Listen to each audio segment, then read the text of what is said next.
আসসালামু আলাইকুম, সবাইকে স্বাগতম আমাদের পরবর্তী ক্লাসে।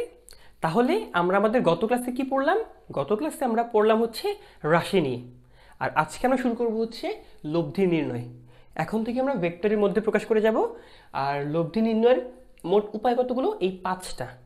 বাট উপায়গুলো ব্যাখ্যা করার আগে আমার জানতে হবে লব্ধি কি, আর লব্ধি কার হয়? ভেক্টরের হয়। সো একটু ভেক্টর নিয়ে কথা বলা উচিত। আচ্ছা, সো একটু খেয়াল করি ভাইয়া, আমরা ভেক্টরকে কিভাবে রিপ্রেজেন্ট করব, বা একটা বল ভেক্টর রাশি, বেগ ভেক্টর রাশি, এগুলাকে কিভাবে রিপ্রেজেন্ট করব। আমি আপাতত স্মরণ দিয়ে বলতেছি। মনে করো এক ব্যক্তি এ থেকে বিতে যাবে, এই এ নামক স্থান থেকে বি নামক স্থানে যাবে। তাহলে আমরা কি করবো? কি তার গতিপথকে ভাইয়া হয়তোবা এই টাইপ কিছু দ্বারা রিপ্রেজেন্ট করব। তার মানে ভেক্টরকে আমরা করি কি একটা তীর চিহ্ন বিশিষ্ট সরল রেখা দ্বারা প্রকাশ করে থাকি। এবং লিখি কিভাবে? খাতার মধ্যে আমরা এভাবে লিখবো এবি লিখে উপরে একটা তীর। এর অর্থ কি? ভেক্টরটা এ থেকে বি এর দিকে, এ থেকে বি এর দিকে। এখানে কোনটার নাম কি? এই এ, দেখো তো ভেক্টরটা শুরু হয়েছে এ থেকে না, তাই এটাকে বলা হবে ভেক্টরের আদি বিন্দু বা পাদবিন্দু। এটাকে বলা হবে ভেক্টরের আদি বিন্দু বা পাদবিন্দু, বা এটাকেই মাঝে মধ্যে আমরা বলবো হচ্ছে ভেক্টরের পা। আবার এই যে বি, এখানে কি আলটিমেটলি ভেক্টরটা ক্লোজ হইল না, ভেক্টরটা শেষ হইল, তাই এটাকে বলা হবে ভেক্টরের শীর্ষবিন্দু বা প্রান্তবিন্দু। ঠিক আছে, এটাকে বলা হবে ভেক্টরের শীর্ষবিন্দু বা প্রান্তবিন্দু, বা এটাকে আমরা বলে থাকি মাঝে মধ্যে মাথা, ভেক্টরের মাথা এটা। এখন একটু খেয়াল রাখো, কখনোই কিন্তু ভাই এই যে আমার এই তীর, এই যে এই তীরের উপরে এর দিক নির্ভর করবে না। যদি এমন লিখি ভাইয়া, মনে করলে এই যে এটা হচ্ছে এবি ভেক্টর, তুমি কখনোই এমন লিখবা না যে এ বি লিখে এমন, তা কিন্তু অবশ্যই না। তা হচ্ছে কি ভেক্টর এ থেকে বি এর দিকে, তো তাই এভাবেই হবে। এমন হইতো যে মনে করলে ভেক্টরটা এই টাইপ কিছু, ধরো এটা বি, ঠিক আছে, এই দিক বরাবর, তখন তুমি কি লিখতে ভাইয়া? এটা বি থেকে এ বরাবর, তো সো বি এ লিখে বই লিখতা। বুঝা গেল? আর মাঝে মধ্যে আমরা এত কষ্ট করি না, আরো সিম্পলি লিখে ফেলি। লাইক এটা মনে করলাম এ নামক ভেক্টর, তখন আমি এটাকে এ দ্বারা রিপ্রেজেন্ট করব। এখন যখন আমি এভাবে রিপ্রেজেন্ট করি, তখন ব্যাপারটা হচ্ছে কি আমি কিন্তু বলতে পারি না এর আদি বিন্দু কোনটা, বলতে পারি না শেষ বিন্দু কোনটা। এটাই হচ্ছে সমস্যা। এনিওয়ে, তাহলে এই হচ্ছে ভেক্টরের আরেকটা রিপ্রেজেন্টেশন। এমনও লিখতে পারি আমরা, হয়তোবা এমনও লিখতে পারি। এখন এটা হচ্ছে কি পুরো ভেক্টরের প্রকাশ, এটা হচ্ছে ভেক্টরের প্রকাশ বা পুরো ভেক্টরকে বোঝাচ্ছে। এখন এই ভেক্টরের মান যদি বুঝে যাই, মনে করলা এটা করে কি, এ কিন্তু ভাই ভেক্টরের মান এবং দিক দুইটাকেই রিপ্রেজেন্ট করে। যদি বলি ভেক্টরের মান কত বা মানটা কিভাবে লিখবো, তা আমরা কিভাবে লিখি জানো? এই যে এভাবে দিয়ে লাস্টে একটা মড দিয়ে দিই, একটা মডুলাস দিয়ে দিই, তাহলে সে মানকে রিপ্রেজেন্ট করবে। কিন্তু এটা লিখতে ভাই সময় নষ্ট হয়, কলমের কালি নষ্ট হয়, জায়গা নষ্ট হয়, তাই সংক্ষেপে আমরা এটাকে এভাবেও লিখতে পারি। কিন্তু এভাবেই হচ্ছে কি মানকেও লেখা যায়। তাহলে এটা হচ্ছে ভাই ভেক্টরের মান, ভেক্টরের মানের রিপ্রেজেন্টেশন। আর বলা ভালো মানের রিপ্রেজেন্ট যেমন দুইটা, আর এই ভেক্টরের প্রকাশ কিন্তু ভাই আরও অনেকগুলো আছে। আমরা একটা ভেক্টর লিখে উপরে তীর লিখতে পারি, ভেক্টর দিয়ে উপরে বার লিখতে পারি, ভেক্টর দিয়ে নিচে বার লিখতে পারি, অথবা ভেক্টরকে বোল্ড করে, বোল্ড মানে মোটা করে আর কি, হ্যাঁ মোটা করেও লিখতে পারি। এই তো, তাহলে এই প্রত্যেকটাই হচ্ছে ভেক্টরের রিপ্রেজেন্টেশন, আর এই দুইটা হচ্ছে তোমাদের ভেক্টরের মানের রিপ্রেজেন্টেশন। এখন মনে করলে একটা বস্তুর উপরে একই সময় একাধিক ভেক্টর কাজ করতেছে, তাহলে তার টোটাল ইফেক্ট কত, টোটাল প্রভাব কত, ওইটাই আমি করবো কি এই লব্ধি দ্বারা প্রকাশ করব।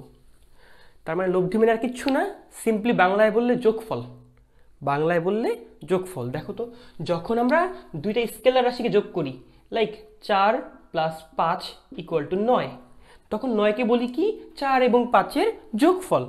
বাট যখনই আমি এক্স ভেক্টর এবং ওয়াই ভেক্টর যোগ করে ধরলাম জেড ভেক্টর পাচ্ছি, তখন এই জেডকে বলা হবে কি ভাইয়া? জেডকে বলা হবে এক্স এবং ওয়াই এর লব্ধি। একটু গুরুত্ব দিতে, একটু তার ভাব বাড়াইতে অন্য একটা নাম বলা হয়েছে লব্ধি, আর কিছুই না। আর যাদেরকে যোগ করে আমরা লব্ধি পাচ্ছি, এদেরকে বলা হবে লব্ধির উপাংশ। তাহলে এখানে এক্স এবং ওয়াই হচ্ছে জেড এর এক একটা উপাংশ। আর জেড হচ্ছে এক্স এবং ওয়াই এর লব্ধি। তো আমরা আবার রিপিট করি, দুইটা ভেক্টর যোগ করলে, দুইও হইতে পারে বেশি হইতে পারে, একাধিক ভেক্টর যোগ করলে যা আমরা পাই তাকে বলা হবে লব্ধি। আর যাদের যোগ করে লব্ধি পেলাম এদেরকে বলা হবে কি, লব্ধির উপাংশ।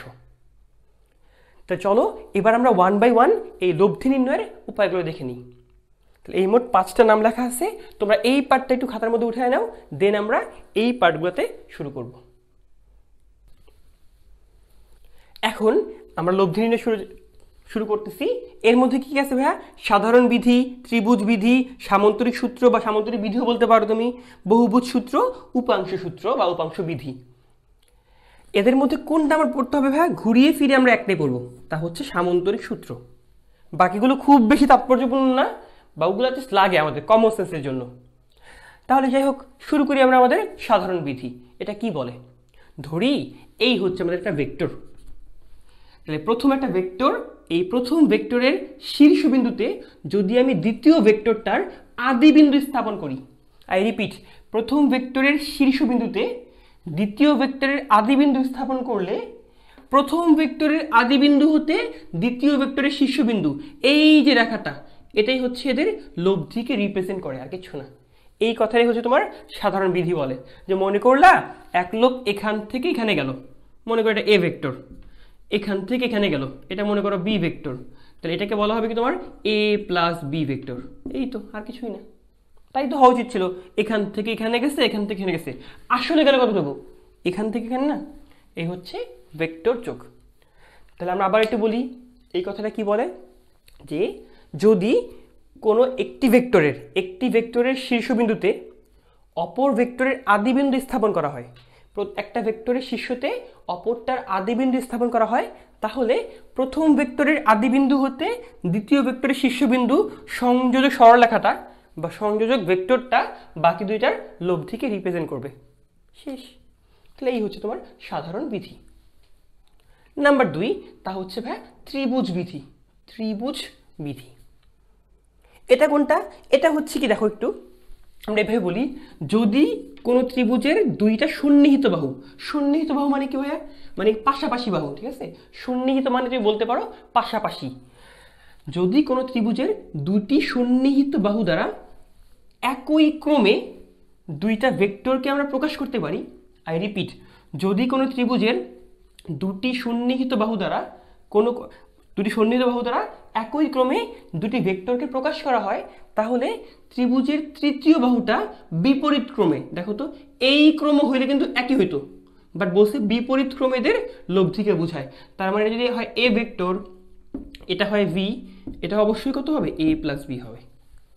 আমরা আবার কথাটা বলি, যদি কোনো ত্রিভুজের দুটি সন্নিহিত বাহু দ্বারা একই ক্রমে দুইটি ভেক্টরকে আমরা প্রকাশ করে থাকি, তাহলে তৃতীয় ভেক্টরটা বিপরীত ক্রমে, তৃতীয় বাহুটা বিপরীত ক্রমে এদের লব্ধি বুঝাবে। তুমি একটু চিন্তা করে দেখো ভাইয়া, এটা আর এটা কিন্তু একই কথা বলে। দেখো, প্রথম ভেক্টরের শীর্ষবিন্দুতে সেকেন্ডটার আদিবিন্দু রাখলে প্রথমটার আদিবিন্দু হতে সেকেন্ডটার শীর্ষবিন্দু কি হয়? লব্ধি হয় না? তাই তো হয়েছে। কঠিন ছিল? একদমই না কিন্তু। সো আশা করি আমরা ভাইয়া এই ব্যাপারটা কি খুব সহজেই বুঝে গেলাম, দুইটা সূত্র। এখন এটা থেকে মাঝে মধ্যে এমসিকিউ চলে আসতে পারে, ব্যাপারটা দেখাই তোমাকে কিভাবে এমসিকিউ আসে। মনে করলা আমি এটা কিছু মুছে দিলাম, লাইক এটা এ, এটা বি, এটা সি, তখন কি টাইপ এমসিকিউ আসতে পারে? যে এ বি সি এর সম্পর্ক দেখো। এক তো বুঝতেছি ভাইয়া, যেহেতু এ আর বি এর লব্ধি হচ্ছে সি, তাহলে আমরা এমন লিখতে পারি না যে C vector equal to A vector plus B vector. মাঝে মধ্যে তারা যেটা করে আর কি, প্রশ্নের মধ্যে এমভাবে লেখে A vector plus B vector minus C vector equal to 0, তাই না? দেখো এখান থেকে এটা অপশন, তুমি এমন লিখতেই পারো।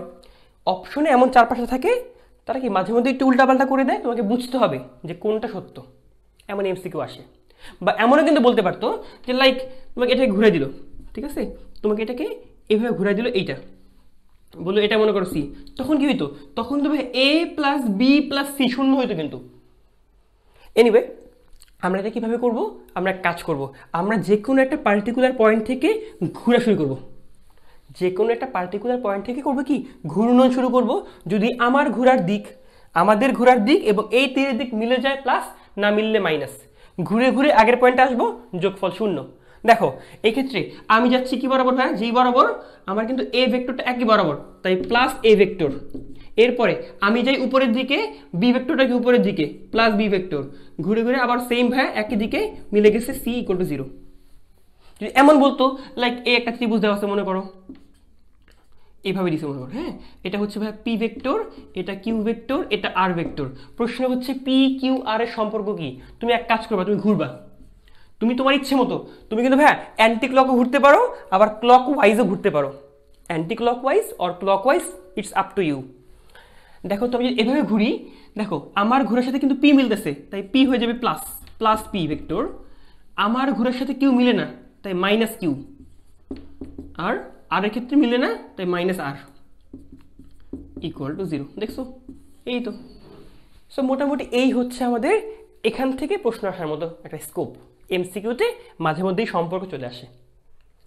বাকি রইল কোনটা ভাইয়া? দেখো তো, এই দুটো পড়ার পরে আমাদের এই অধ্যায়ের একটা one of the most important সূত্র ভাইয়া, সামন্তরিক সূত্র। এটাকে আমি বলে থাকি কমন সেন্স। কিভাবে কমন সেন্স? চলো খেয়াল করি। এবার তাহলে দেখে ফেলি আমরা আমাদের সামন্তরিক সূত্র, যাকে আমরা বললাম কি কমন সেন্স। ব্যাপারটা কিরূপ একটু খেয়াল করো। ধরো এই একটা বস্তু, এই বস্তুর উপরে তুমি টান দাও এই দিক বরাবর, তোমার ফ্রেন্ড টান দেয় এই দিক বরাবর, রশি লাগিয়ে দুজন টানতেছো। তোমরাই বলো বস্তু কই যাবে? হয়তো হ্যাঁ কি আমি টান দিই এই দিকে, আমার ফ্রেন্ড টান দেয় এই দিকে, বস্তু কই যাবে? মাঝামাঝি কোথাও যাবে। হ্যাঁ এটাই হচ্ছে আমাদের সামন্তরিক সূত্র। তাহলে এটা কি বলে এক্স্যাক্টলি বললে ভাইয়া, সে সামন্তরিকটার কর্ণ বরাবর যাবে। আমরা যদি কি দিনের সামন্তরিক বানাইতাম, ওই সামন্তরিকের এক্স্যাক্টলি কর্ণ বরাবর যেত। এটাকে আমরা একটু বইয়ের ভাষায় লিখিত, একটু খাতার মধ্যে বইয়ের ভাষায় লিখে ফেলি, ব্যাপারটা জানা উচিত যে এক্স্যাক্টলি কি বলতেছে। একটু লিখো, কোনো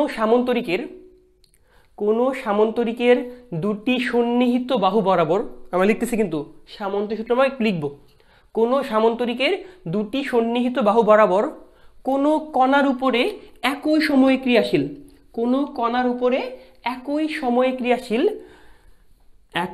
ক্রিয়াশীল দুটি ভেক্টরকে মানে ও দিকে প্রকাশ করলে, মানে ও দিকে, ব্যাপারটা বুঝি নাই, মানে মান দিয়ে এবং দিক দিয়ে, মানে ও দিকে প্রকাশ করলে, ওই সন্নিহিত বাহুগুলোর ছেদবিন্দুগামী কর্ণটি এদের লব্ধি প্রকাশ করবে। আমরা আবার বলি, কোনো সামন্তরিকের দুটি সন্নিহিত বাহু বরাবর কোনো কণার উপরে একই সময়ে ক্রিয়াশীল দুটি ভেক্টর মানে ও দিকে প্রকাশ করলে ওই সন্নিহিত বাহুদ্বয়ের ছেদবিন্দুগামী কর্ণটাই এদের লব্ধিকে বুঝাবে। লেখা হয়েছে। চলো এবার আমরা এটাকে একটু ডিকোড করি, এই কথাটাকে একটু ভেঙে ভেঙে বোঝার চেষ্টা করি। কি বলছে? কোনো সামন্তরিক, হ্যাঁ আমি ড্র করতেছি এটা সামন্তরিক, এই মনে করলাম একটা আমাদের সামন্তরিক, এই একটা তার কৌণিক বিন্দু, আর এই হচ্ছে তার দুইটা সন্নিহিত বাহু। তুমি এদের নিতে পারো, এদেরও পারো, তোমার ইচ্ছা। মনে করো আমি এদের নিলাম। কোনো সামন্তরিকের দুটি সন্নিহিত বাহু বরাবর কোনো কণার উপরে একই সময়ে ক্রিয়াশীল দুইটা ভেক্টর প্রকাশ করলাম। ওই যে ভাই একটা বস্তু, আমি টান দেই এই দিকে, আমার ফ্রেন্ড টান দেয় এই দিকে, ওইরকমই যে এই একটা বস্তু, এর উপরে কি আমি এই দিক বরাবর আমার টানকে, এই দিক বরাবর ফ্রেন্ডের টানকে আমি রিপ্রেজেন্ট করলাম। তাহলে এই সন্নিহিত বাহুগুলোর ছেদবিন্দুগামী যে কর্ণ হচ্ছে, ওই কর্ণটাই ইহাদের লব্ধিকে প্রকাশ করবে। এই হচ্ছে তোমার সামন্তরিক সূত্র, আর কিছুই না। তাহলে ধরি এটা আমাদের ও বিন্দু, এটা হচ্ছে এ, এটা বি, এটা সি। ও আর সি বি সামান্তরিক ছিল, এবং এও ধরে নেই ও এ বরাবর পি নামক ভেক্টর কাজ করে, এই বরাবর কিউ নামক ভেক্টর কাজ করে। তাহলে এই পি এবং কিউ এদের লব্ধি কোনটা হবে? পি এবং কিউ এদের লব্ধি হবে গিয়ে ভাইয়া এই যে সিম্পলি আর, এই আর হবে গিয়ে পি এবং কিউ এর লব্ধি। আর কোনটা? আর হচ্ছে এই যে কর্ণ হচ্ছে ওসি বরাবর। দেখো তো লাইনটা বুঝছি কিনা আমরা, যে এই একটা ভেক্টর লব্ধি কোনটা হবে? কর্ণ বরাবর। এখন আমরা এইটাকে একটু ভাঙবো, ভেঙে আর এর এক্স্যাক্ট মান কত, সূত্র কি, সব কিছুকে বের করব। কিভাবে করতে পারি? চলো আরেকটা চিত্র আঁকা ফেলি আমরা। হ্যাঁ আমরা এবার খুব ভালো করে দেখবো, কিন্তু খুব খুব ভালো করে কয়েকটা ব্যাপার দেখব। তার আগে আমি এটাকে ব্যাখ্যা দেওয়ার আগে একটা ছোট্ট পার্ট শিখে নিতে চাই। এই পার্টটা আমাদের পুরো ফিজিক্স পুরো ম্যাথে লাগে, ক্ষুদ্র কিছু পার্ট। ধরো একটা ত্রিভুজ আছে, ধরো তোমার কাছে একটা ত্রিভুজ আছে, একটা সমকোণী ত্রিভুজ, এটাকে বলা হয় right angle triangle. Right angle মানে 90 ডিগ্রি বোঝাচ্ছে, রাইট অ্যাঙ্গেল ট্রায়াঙ্গেল মানে সমকোণী ত্রিভুজ। একটা সমকোণী ত্রিভুজ ছিল, ধরি এর তুমি অতিভুজ জানো আর একটা ভেক্টর জানো, একটা কোণ জানো। মনে করো অতিভুজটা হচ্ছে লাইক, ধরো তুমি এফ ধরো, কথার কথা অতিভুজ এফ, আর ভূমিকে তুমি লিখলে আছে ভূ, ভূমি থেকে ভূমি ভূ, আর এটা হচ্ছে লম্ব থেকে ল। তাহলে বলো তো ভাইয়া, যদি এই কোণ থিটা হয় ভূমি কতটুকু হবে? কিভাবে বের করতে পারি? আমরা সাইন জানি, কজ ইউজ করে দিই। কবরে ভূত আছে, তার মানে কস থিটা কত হবে? কবরে ভূত আছে, ভূমি এইটা, অতিভুজ এইটা, কবরে ভূত আছে, তাহলে ভূমি বাই অতিভুজ এফ। তাহলে আপনারাই বলুন ভাইয়া, ভূমি কতটুকু হবে? Simply F into cos theta না? অবশ্যই হবে, ভূমি হবে এফ ইন্টু কস থিটা। অনুরূপভাবে সাইন দিলে কি হতো? সাগরে লবণ আছে, লম্ব বাই মানে ল বাই এফ থাকতো, লম্ব কত হইতো? এফ ইন্টু সাইন থিটা না? লম্ব কত হইতো? F into sine theta. তার মানে হচ্ছে গিয়ে তুমি এখন থেকে যখনই অতিভুজ আর একটা কোণ জানবা, তুমি কিন্তু চাইলেই ভূমিকে খুব দ্রুত রিপ্লেস করতে পারো এফ কস দিয়ে, আর লম্বকে রিপ্লেস করতে পারো এফ সাইন দিয়ে। এই পার্টটা আমাদের বারবার করতে হবে। লাইনটা খুবই ছোট্ট, যে ভাই এক লাইন, কিন্তু এটা খুবই কাজের, কারণ দেখা যাবে বিভিন্ন প্রমাণের মধ্যে তোমাকে এটা কয়েকবার ইউজ করতে হচ্ছে। তুমি কি বারবার লিখবা জানা আসছে সাইন থিটা ইকুয়াল টু লম্ব বাই অতিভুজ? দরকার নেই তো, তুমি এটা ফার্স্ট অ্যাপ্লাই করো। লম্ব ইকুয়াল টু অতিভুজ সাইন থিটা, ভূমি ইকুয়াল টু অতিভুজ কস থিটা। এটা অ্যাপ্লাই করতে পারলে তুমি বেনিফিটেড হবা, ট্রাস্ট মি, তুমি অনেক বেশি বেনিফিটেড হবা। এখন তাহলে চলো আমরা আমাদের প্রমাণ শুরু করা ট্রাই করি। তার আগে করি কি একটু প্র্যাকটিস করে নিই। এই পার্টটা একটু প্র্যাকটিসও করতে পারি চাইলে। যেমন ধরলাম এটা আমাদের 10 ছিল, আর এই কোণটা আমাদের 30 ডিগ্রি। আমি লম্ব আঁকালাম, প্রশ্ন ভাই এটা কত? কি বলবো, এটা ভূমি না? এই কোণের সাপেক্ষে এটা ভূমি, কিন্তু ভূমি কত হয়? অতিভুজ ইন্টু কস, 10 ইন্টু কস 30 √3/2। এটা কি লম্ব কত হয়? অতিভুজ ইন্টু সাইন, 10 ইন্টু সাইন 30 কত হয়? হাফ, 5। কিন্তু খুব ফাস্ট যেন আমরা এটা করতে পারি। আচ্ছা, তাহলে আমি এই পার্টটাকে তো মুছে দিচ্ছি, আমি এই পার্টটাকে মুছে আবারও পুরো পার্টটাকে লিখবো। আর তার আগে যদি কোনো পার্ট তোমরা মিস করে থাকো একটু উঠাই নিতে পারো। আচ্ছা, তাহলে আমি এগুলো মুছে দিচ্ছি। এখন আমরা আমাদের এই যে সামুদ্রিক সূত্রটাকে অ্যানালাইসিস করব। ধরি আমাদের আগের মতোই এই ও পয়েন্টে, এই ও এ বরাবর পি নামক ভেক্টর কাজ করে। এটা কিন্তু সবগুলো বইয়ের কনভেনশন, তাই আমরা এই পি লিখবো, কিন্তু এগুলোই সকল বইয়ের কনভেনশন। ও থেকে ও এ বরাবর পি নামক ভেক্টর কাজ করতেছে, এবং এও ধরে নিই ও থেকে এই বি বরাবর কিউ নামক ভেক্টর কাজ করতেছে এবং ধরে নিই যে এই কোণটা হচ্ছে আলফা। তাহলে সামন্তরিক সূত্র কি বলে? সামন্তরিক সূত্র বলে যেটা, এদের লব্ধি হবে ভাইয়া সামন্তরিকটার কর্ণ বরাবর। লব্ধি হবে সামন্তরিকের কর্ণ বরাবর। মনে করি কর্ণ হচ্ছে এই যে ও সি, এই যে কর্ণ বরাবর লব্ধি কাজ করবে। আর লব্ধি বলে আমরা ডাবল তীর দিয়ে লিখতেছি, তুমি সিঙ্গেল তীর লিখলেও কোনো ভুল নাই, ঠিক আছে? আর ধরে নেই লব্ধি হচ্ছে আর কই থেকে আসছে? From resultant. লব্ধির ইংরেজি হচ্ছে কি? রেজাল্ট্যান্ট থেকে আসছে লব্ধি আর। এখন আমি আর এর মান পেতে ইচ্ছুক, তাহলে কি করা যেতে পারে? ওকে, কি করা যেতে পারে? এক কাজ করি, আমি ভাইয়া এই ও একে বর্ধিত করি, এবং বর্ধিত ও এর উপর মনে করো সিডি লম্ব আঁকাই। তাহলে এই হচ্ছে আমাদের লম্বটা। খেয়াল করো, এই কোণ যদি হয় আলফা, এই কোণ কত হবে? অবশ্যই আলফা হবে। কিভাবে বললাম? সামন্তরিকের বিপরীত বাহুগুলো সমান এবং সমান্তরাল হয়। এটা আলফা হলে আমি ড্যাম শিওর এটাও আলফা। এরপরে এটা যদি কিউ হয়, এটা কত হবে? অবশ্যই কিউ হবে। এটা কিউ ভেক্টর হবে, তাই না? তুই বলি ভাইয়া এই হচ্ছে কিউ ভেক্টর, এর মান কত? মান তো কিউ, তাই না? ভেক্টরের মান কত হয়? জাস্ট তীরটা বাদ দিয়ে দিব, কিউ। দেখো আপনি দেখেন ভাইয়া, অতিভুজ এই যে এ ডি সি একটা সমকোণী ত্রিভুজ না? এই সমকোণী ত্রিভুজের অতিভুজ জানি, কোণ জানি, ভূমি কত হবে? অবশ্যই জানি আমরা, কিউ ইন্টু কজ আলফা। লম্ব কত হবে? কিউ ইন্টু সাইন আলফা না? Q into sine alpha. হ্যাঁ, এবার করব কি আমরা, এবার আমরা এখানে সূত্র ফেলাই দিই। এই যে ও সি, আমার লাগবে কোনটা, লব্ধি লাগবে, লব্ধি বলে আর এর মান লাগবে। দেখো তো প্রশ্ন মতে বলতে পারি না ও সি স্কোয়ার, এই যে অতিভুজ স্কোয়ার কত হবে, ভূমি স্কোয়ার প্লাস লম্ব স্কোয়ার, টোটাল ভূমি হচ্ছে ভাইয়া ও ডি তার স্কোয়ার, আর লম্ব হচ্ছে ডিসি তার স্কোয়ার। ওডি মানে কতটুকু, এই যে পি ভেক্টরটার মান না, এর মান কত, মান তো ভাই পি লিখবো, ভেক্টর ছাড়া লিখবো আর কি। ও এর মান কত, পি। ওডি মানে কত ছিল, তো ওডির এই পুরোটা, তার মানে P plus Q cos alpha, P plus Q cos alpha এর হোল স্কোয়ার, আর ডিসি মানে হচ্ছে Q sine alpha, Q sine alpha তার স্কোয়ার।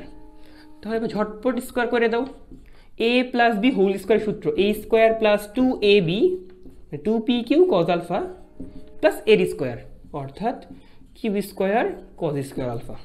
এখানে স্কোয়ার করলে Q square sine square alpha, এই পেয়ে গেলে তুমি ওসি স্কোয়ার। ওসি মানে কি ছিল, আর এর মান, তাহলে আর এর মানের স্কোয়ার। একটু খেয়াল করো এই পার্টটা কত হচ্ছে, কিউ স্কোয়ার কমন নিলে sine square plus cos square এক হয়ে যাচ্ছে। এই পার্ট যদি হয়ে যায় এক, পড়ে থাকে কত, পি স্কোয়ার প্লাস, আমি এটাকে আগে লিখতেছি অনলি কিউ স্কোয়ার ইন্টু 1 মানে Q square plus 2pq cos alpha. এই হচ্ছে তোমার লব্ধি স্কোয়ার।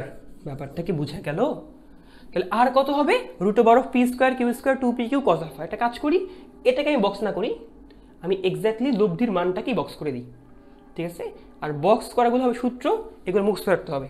তাহলে এখান থেকে লব্ধি কত আসে ভাইয়া, রুট ওভার অফ এই যে P square Q square 2pq cos alpha. আমাদের এই প্রথম একটা সূত্র আমরা পড়লাম, বোঝা গেল কি? এটা আমাদের প্রথম সূত্র। বাট লব্ধি কি রাশি, ভেক্টর রাশি, শুধুমাত্র কিন্তু মান বললে হবে না, লব্ধির দিকও কিন্তু বলতে হবে। এখন দিক মানে কি, আপনারা কিন্তু এবার দিক বলতে ভাই উত্তর দিক দক্ষিণ দিক বলতে পারবো না, আমি কিন্তু জানি না এই চিত্রের মধ্যে কোনটা উত্তর দিক কোনটা দক্ষিণ দিক। তাই করবো কি, আমরা ফিজিক্স এবং ম্যাথে আমরা এখন যেটা করবি, মানে আমরা এবার করবো কি, যে কোনো রেফারেন্স লাইন থাকে, যে কোনো রেফারেন্স লাইন বা সাপেক্ষ লাইন থেকে আমার লব্ধিটা কতটুকু ডেভিয়েটেড, কত কোণ করছে, ওই কোণটাকেই বলবো হচ্ছে দিক। আমরা দিক বলতে উত্তর দিক দক্ষিণ দিক বলবো না, কিন্তু বলবো হচ্ছে একটা রেফারেন্স লাইন থেকে এই ভেক্টরটা কত কোণে সরে আসে। নর্মালি রেফারেন্স লাইন হয় কি এক্স অক্ষের ডান দিক, তার মানে এখানে ধরলাম ও এ হচ্ছে, ও এটা হচ্ছে রেফারেন্স লাইন, তাহলে এই যে কোণ এটাই হচ্ছে লব্ধির দিক। এক কাজ করো, তুমি এই কোণ পাওয়ার জন্য আবারও ও ডি সি ত্রিভুজ নাও, ও ডি সি ত্রিভুজে ট্যান ফালায় দাও, ত্রিভুজে ত্রিভুজে ট্যান থেটা ফালাও, ট্যারা লম্বা ভূত ট্যান থেটা, লম্ব হচ্ছে ভাই সিডি, ভূমি হচ্ছে এই যে ওডি, লম্ব হচ্ছে ভাই সিডি, লম্ব সিডি, ভূমি হচ্ছে ওডি। এইটুকু তো ক্লিয়ার। তাহলে দেখো তো একটু ট্যান থেটা কত আসে, এই সিডি এর মান কি ছিল, Q sine alpha, Q sine alpha, OD এর মান ছিল ভাই P plus Q cos alpha, P plus Q cos alpha. তাহলে এই হচ্ছে আমাদের সেকেন্ড সূত্র। এই একটা সূত্র, এই একটা সূত্র, সূত্র মুখস্থ রাখতে হবে, প্রমাণ জাস্ট বুঝতে হবে, প্রমাণ আমাদের মুখস্থ রাখতে হবে না। কিন্তু প্রমাণ রাখছো তুমি, কিন্তু প্রমাণ করতে গিয়ে এই যে একটা সিম্পল কনসেপ্ট বাট ইম্পর্টেন্ট শিখে ফেললাম। তাই মাঝে মধ্যে আমি যে প্রুফগুলো দেখাবো সেগুলো ইম্পর্টেন্ট বলেই দেখাবো, ঠিক আছে? যে সকল প্রুফ দরকার নাই ওগুলো আমি দেখাবো না। তাই আমি যদি কোনো প্রুফ দেখাই ওগুলো অবশ্যই একটু হলেও কি বুঝার চেষ্টা করবা, বুঝা গেছে? তাহলে আমরা এখান থেকে সূত্র পেলাম দুইটা। এখন তোমার কাজ হচ্ছে ভিডিও পজ করে এই পুরো পার্টটাকে বুঝে নেওয়া, খাতার মধ্যে উঠানো এবং বুঝে নেওয়া, ঠিক আছে? তাহলে উঠে ফেলো।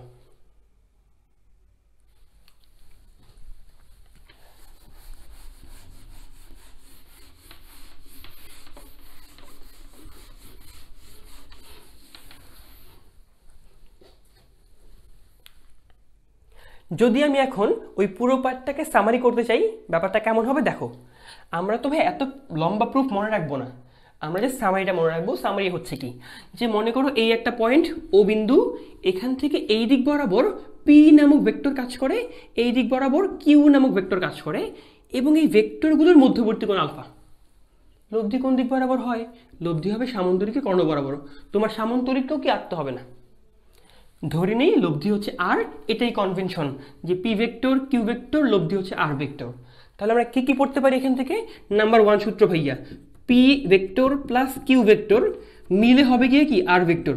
এটা সত্যি কথা, কিন্তু তুমি যে এমন লিখো এটা কিন্তু ভুল হয়ে যাবে। পি এর মান কিউ এর মান যোগ করলে কিন্তু ভাইয়া আর এর মান হবে না, এটা কিন্তু ভুল হবে। ঠিক আছে, আর এর মান আমরা কিভাবে পাবো? আর এর মান পাওয়ার জন্য আমাকে সূত্র অ্যাপ্লাই করতে হবে, এই যে সূত্র, তা হচ্ছে P square Q square 2p Q cos P এবং কিউ এর মধ্যবর্তী কোণ। এই হচ্ছে লব্ধির মান। আর যদি আমরা লব্ধির দিক চাই তখন করতে হয় কি, ট্যান থিটা ইকুয়াল টু এই যে কি লিখছে মনে করে দেখো, তা হচ্ছে ভাই Q sine alpha divided by P plus Q cos alpha, P plus Q cos alpha. আমাদের ম্যাক্সিমাম স্টুডেন্টরা উপরেরটা খুব আরামসে মনে রাখতে পারে, প্যাচ লাগে সেকেন্ডটাতে। আসলে এটা প্যাচ লাগার মতো জিনিস। যদি আমি চিত্র একটু বাঁকা করে দিই, লাইক এরকম দিলাম, মনে করো এটা হচ্ছে একটা ভেক্টর, এটা হচ্ছে একটা ভেক্টর, এই হলো লব্ধি। তো আমি বলি ভাই এই কোণটা কত, তুমি এবার সূত্র লিখতে গেলে কি একটু হলেও আটকাবা, তুমি প্যাচে পড়ে যাবা। তাই আমরা এই সূত্রকে একটু অন্যভাবে পড়ব। অন্যভাবে কিভাবে খেয়াল করো, আমরা ট্যান থিটা সূত্রকে ডিরেক্টলি এভাবে লিখব যে একটা দাগ দিব আমরা আগে। এখন দেখো লব্ধি থিটা কোণ করে কার সাথে? পি এর সাথে না, লব্ধি কোণ করে যার সাথে সে নিচে একা প্লাস, আই রিপিট, লব্ধি কোণ করবে যার সাথে সে নিচে একা। এরপর আমরা এই যে ট্যানটা আছে না, ট্যানকে ভেঙে দিব। আমরা জানি ট্যান ভাঙলে কি হয়, সাইন বাই কজ হয়। তাহলে সাইন লিখবো, এখানে কজ লিখবো। তবে ভুলে আবার থেটা লিখে ফেললো না, অ্যাকচুয়ালি আমি তো থেটাই বের করতেছি তাই না, থেটা তো আননোন। সো এরপর করবো কি, আমি এই সাইন লিখে মোট অ্যাঙ্গেল লিখবো, এখানে মোট অ্যাঙ্গেল লিখবো। পি বসছে, বাকি আছে কোনটা? কিউ। তাহলে এই হচ্ছে কিউ, এই হচ্ছে কিউ, শেষ। আবার দেখো আমি করলাম কি, যে আমরা দাগ দিব একটা, লব্ধি যার সাথে, এই যে যার সাথে কোনটা করে সে নিচে একা প্লাস ট্যানকে ভেঙে ফেলবো, তার মানে সাইন বাই কজ, বাট কি লিখবো? মোট কোণ লিখবো। পি বসছে, বাকি আছে কিউ, এই তো। অনুরূপভাবে তোমরা বলো তো, যদি এই উপরের কোণটা হইতো বিটা, তাহলে ট্যান বিটা কত হইতো? এখন কিন্তু আমরা করতেই পারবো ভাই। দেখো এই যে লব্ধি বিটা কোণ করে কার সাথে? কিউ এর সাথে, কিউ নিচে একা প্লাস ট্যানকে ভেঙে ফেলবো, সাইন মোট কোণ, কজ মোট কোণ, এটা তো ঠিকই থাকবে, আর কিউ বসছে, বাকি আছে পি কিন্তু। এবার তুমি খুব ইজিলি এটা অ্যাপ্লাই করতে পারবা। তো চলো এখান থেকে ছোট্ট একটা এক্সাম্পল করে আমরা আমাদের আজকের ক্লাসটা শেষ করে দিই। ছোট্ট একটা এক্সাম্পল কি, এই যে চিত্রটা ধরে এমন দেওয়া আছে যে এই দিক বরাবর আমার 6 নিউটন বল কাজ করতেছে, এই দিক বরাবর 10 নিউটন বল আছে। এও ধরি বলগুলোর মধ্যবর্তী কোণ ভাইয়া 100 ডিগ্রি। তাহলে প্রশ্ন হচ্ছে লব্ধির মান কত এবং লব্ধির দিক কত? লব্ধির মান এবং দিক কত? দিক বলতে মনে করলে এইটা দিক থেটা, এই থেটা লাগবে আর আর লাগবে। কিভাবে করব? ডিরেক্ট সূত্র ভাইয়া, আমরা ডিরেক্টলি সূত্র অ্যাপ্লাই করে দিব, কাহিনী শেষ। লব্ধি যদি হয় আর, আর কিছুই না, root over of 6 square 10 square, 6 যে P square Q square 2p Q না, 2p কিউ ইন্টু কজ মধ্যবর্তী কোণ কত? 100 ডিগ্রি, শেষ। যা আসে এত নিউটন। যদি বলি ভাইয়া এই কোণ কত, উপরের কোণ যদি হয় থেটা, আপনি এইভাবে লিখবেন যে ট্যান থেটা হচ্ছে, দেখো এই যে লব্ধি যার সাথে কোণ করে, এই চিত্রে কোণ করতে 6 এর সাথে, 6 নিচে একা প্লাস ট্যানকে ভেঙে ফেলবো, সাইন মোট অ্যাঙ্গেল বাই কজ মোট অ্যাঙ্গেল, 6 বসছে, বাকি আছে কোনটা? 10 না, 10 উপরেও বসবে নিচেও বসবে। এটাকে ক্যালকুলেট করলে তুমি ইজিলি ভাইয়া ট্যান থেটা পাবা, তাকে ওই পারে নিলে কি হবে? ট্যান ইনভার্স চলে আসবে। সো ট্যান ইনভার্স অফ এইটুকু বসবে পুরোটা, এই পুরো পার্টটা বসবে, তুমি এখান থেকে থেটার একটা মান পেয়ে যাবে। বুঝা গেল কি? তাহলে আমাদের এভাবে ম্যাথগুলো করতে হবে। আমরা খুব টাইম নিয়ে এটা বুঝলাম, কারণ এটা একদমই বেসিক। আমরা যে ফার্স্ট থেকে স্কিপ করে যেতাম বা খুব দ্রুত পড়তাম, আমি কিন্তু চাইলে তোমাকে ডিরেক্টলি এই সূত্রগুলো লিখে দিতে পারতাম, বাট লাভ হইতো কি তখন? আমরা এর থেকে ভালো একটু টাইম নিই। এখন টাইম নিলে আমাদের ফিউচারে খুব ফাস্ট কাজ করা যাবে।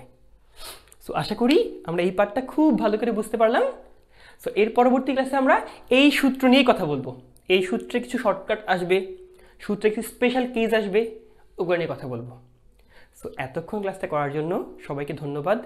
দেখা হচ্ছে পরবর্তী ক্লাসে। আল্লাহ হাফেজ।